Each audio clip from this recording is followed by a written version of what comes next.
আপনাকে আমি যে কর্মসূচি দিচ্ছি এই কর্মসূচি অনুযায়ী আপনি আপনার উম্মতদেরকে, পৃথিবীর মানুষদেরকে এই দফাগুলো জানিয়ে দেন এবং এই অনুযায়ী আপনি রাষ্ট্র পরিচালনা করবেন, এই অনুযায়ী আপনার সমাজ গঠন করবেন, মানুষ তৈরি করবেন। তার মধ্যে 1 নম্বর কর্মসূচি, 1 নম্বর নীতিমালা, 1 নম্বর সংবিধান হচ্ছে আল্লাহ ছাড়া কেউ যেন ইবাদত না করে।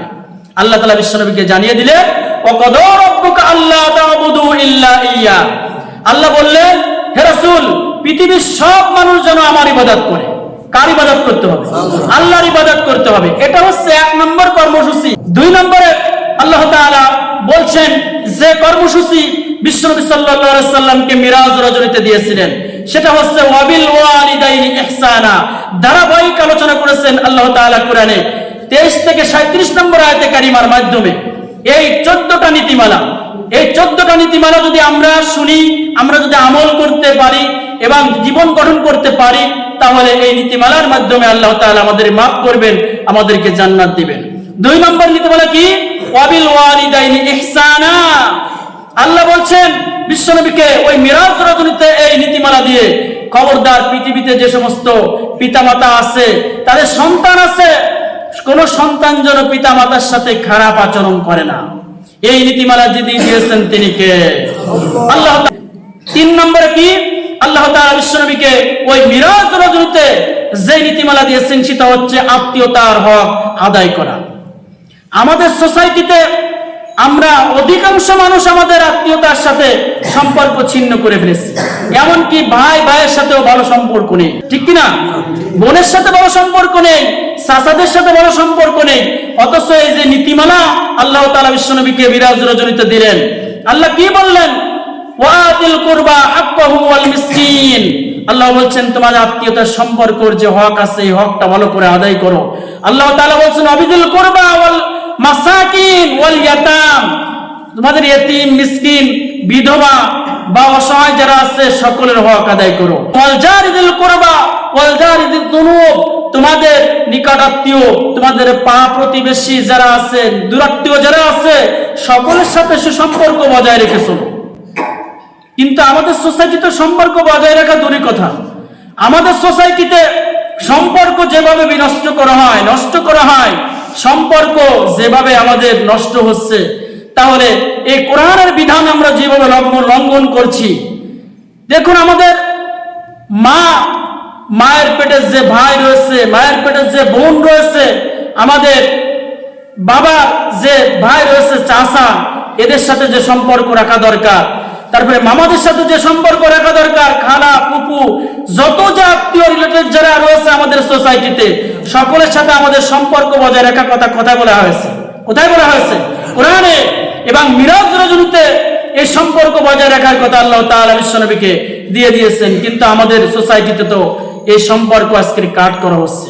অথচ বিশ্বনবী সাল্লাল্লাহু আলাইহি ওয়াসাল্লাম কঠোর হুঁশিয়ারি দিয়েছেন যে যারা সম্পর্ক সেট করবে, লা ইয়াদখুলুল জান্নাতা কাতি', যারা এই সম্পর্ক সেট করবে, আত্মীয়তার সম্পর্ক নষ্ট করবে, তারা কিন্তু আল্লাহর জান্নাতে যেতে পারবে না।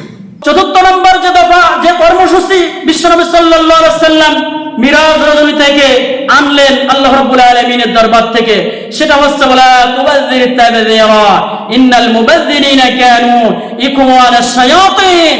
আল্লাহ তাআলা এই 14 দফা কর্মসূচি কোরআনে সূরা ইসরা 23 থেকে 37 নম্বর আয়াতের মধ্যে ধারাবাহিকভাবে আলোচনা করেছেন। জোরে বলে আলহামদুলিল্লাহ।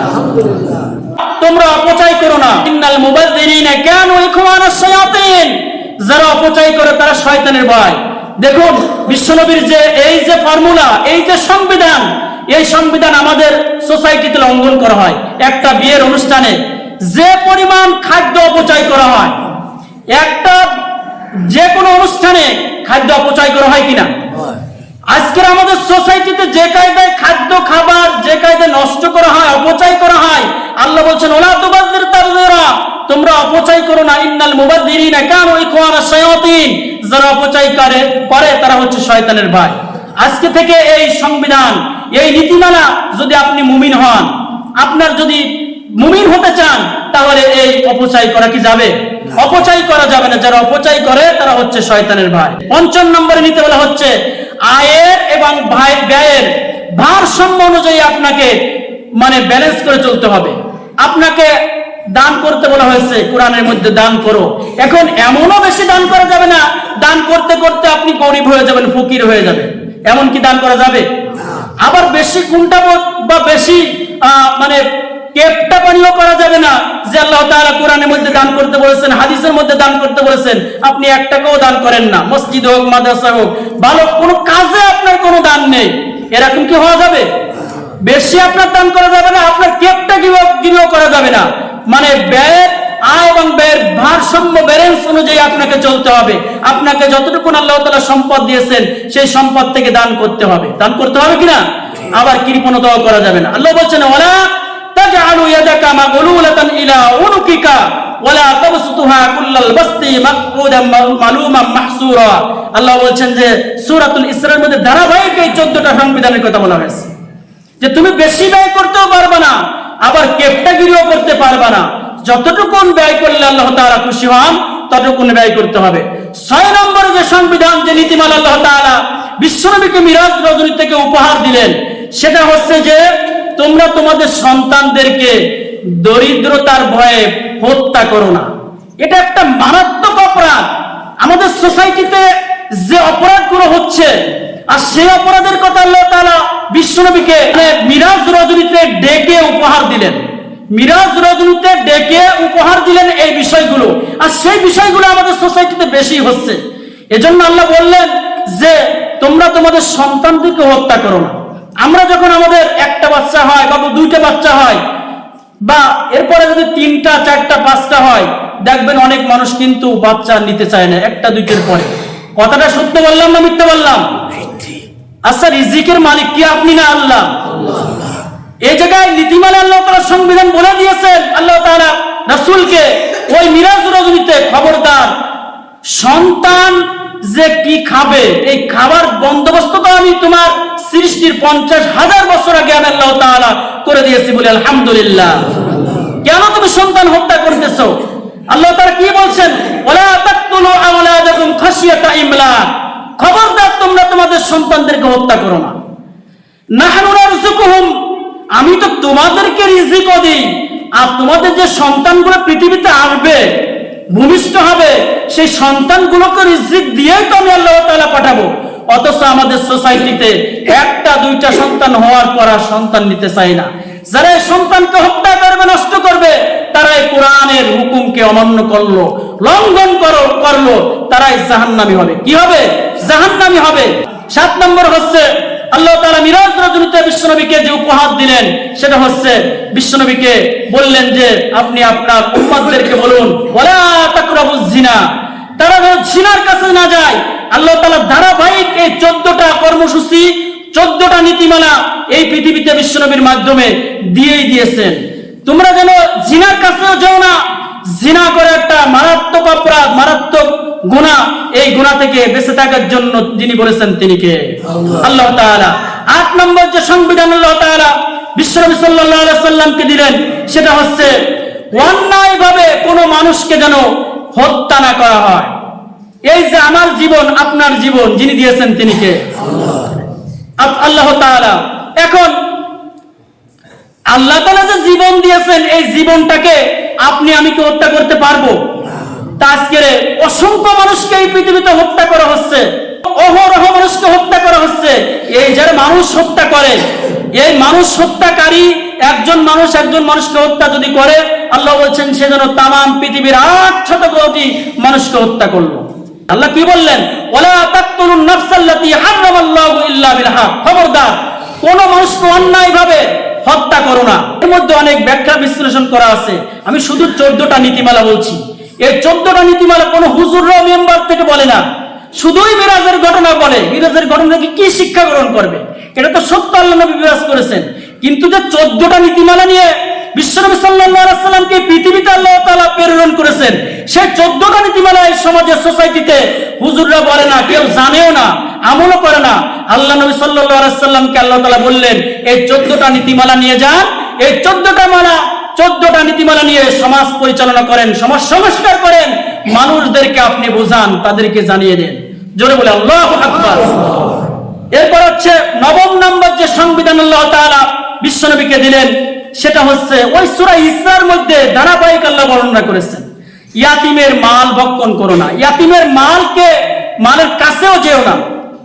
ইয়াতিম মিসকিন ফকির আমাদের সমাজে আছে না নাই? কিন্তু তাদের সম্পদ আমাদের সোসাইটিতে যারাই রক্ষক হয় তারাই হয়ে যায় ভক্ষক, ঠিক কিনা?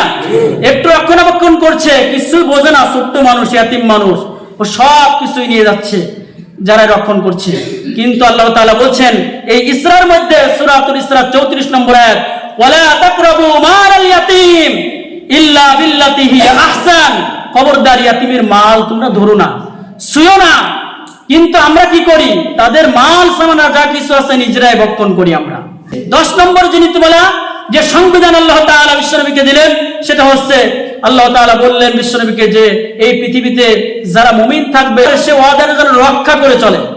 আমাদের সমাজে বহু মানুষ আছে ওয়াদা ভঙ্গ করে চলে, আছে কিনা?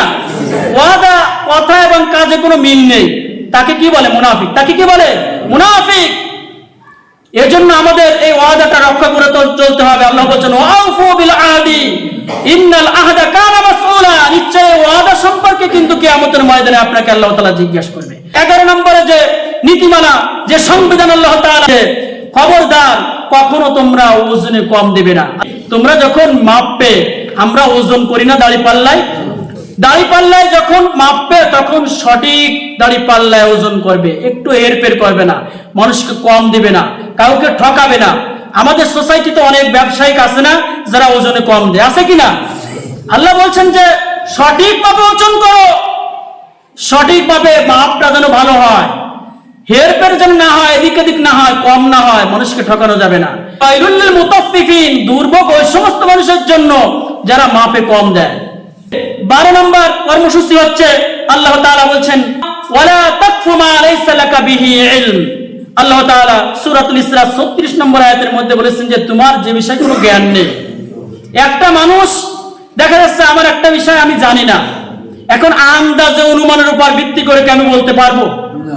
আল্লাহ ডাইরেক্ট বলেছেন তোমার যে বিষয়ে কোনো এলেম নেই, জ্ঞান নেই, কোনো তুমি জানো না যে বিষয়টা, সেই বিষয় তুমি বলে বেড়েও না, মানুষের পিছনে লেগো না। ও একটা কথা বলেছে, ও জানে, কোরআন হাদিস অনেকেই জানে না, অনেকে অনেক রকম কথা জানে না, কিন্তু শোনা কথা বলে, আছে কিনা? আল্লাহ বলছেন মা লাইসা লাকা বিহি ইলম, তোমার যে বিষয়ে কোনো এলেম নেই, জ্ঞান নেই, সে বিষয় তুমি বলে বেড়েও না। পরে 13 নম্বরে যে নীতিমালা আল্লাহ তাআলা বিশ্বনবীকে ওই মিরাজের রজনীতে দিলেন, সেটা হচ্ছে বললেন আল্লাহ তাআলা যে অহংকার করে যেন পৃথিবীতে কেউ চলে না, অহংকার যিনি করবেন তিনি কে? আল্লাহ রাব্বুল আলামিন। ওয়ালা তামশি ফিল আরদি মারহা, তুমি মানুষ, তোমাকে আল্লাহ তাআলা এক ফোঁটা নাপাক পানি দিয়ে সৃষ্টি করেছেন, তোমার কিসের অহংকার? অহংকার যিনি করবেন তিনি হচ্ছেন আল্লাহ। আল্লাহ তাআলা রাসূল বলেছেন আল কিবরিয়া রিদাই, হাদিসের মধ্যে বলা হয়েছে অহংকার যে করবে সে যেন আল্লাহ চাদর নিয়ে টানাটানি করে। জোরে বলি নাউযুবিল্লাহ। পৃথিবীতে এমন কোন বুকের পাটা যতই বড়ই মস্তান হোক না কেন, আল্লাহ চাদর নিয়ে টানাটানি কি করতে পারে? পারে। সর্বশেষ লাস্টলি এন্ড ফাইনালি যে নীতিমালা, যে সংবিধান আল্লাহ তাআলা রাসূল সাল্লাল্লাহু আলাইহি সাল্লামকে হাতে ধরে মিরাজ রজনীতে দিয়েছিলেন, সেটা হচ্ছে খবরদার হে রাসূল সাল্লাল্লাহু আলাইহি সাল্লাম, আপনার এই পৃথিবীতে যত মুসলিম উম্মাহ আছে, যত মানুষ আছে, তারা যেন খবরদার আমার সাথে শরীক করে না। আল্লাহর সাথে কি শরীক করা যাবে?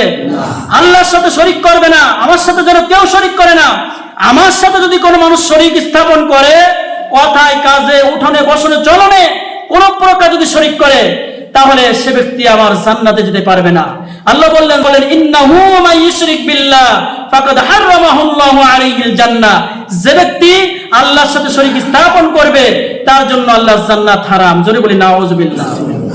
তো দেখুন, শুধুমাত্র পয়েন্টগুলো, কোটেশনগুলো বললাম যে এই মিরাজ রজনীতে 14টা নীতিমালা, 14টা কনস্টিটিউশন, 14টা সংবিধান আল্লাহ তাআলা বিশ্বনবী সাল্লাল্লাহু আলাইহি সাল্লামকে হাত ধরে দিয়ে দিলেন।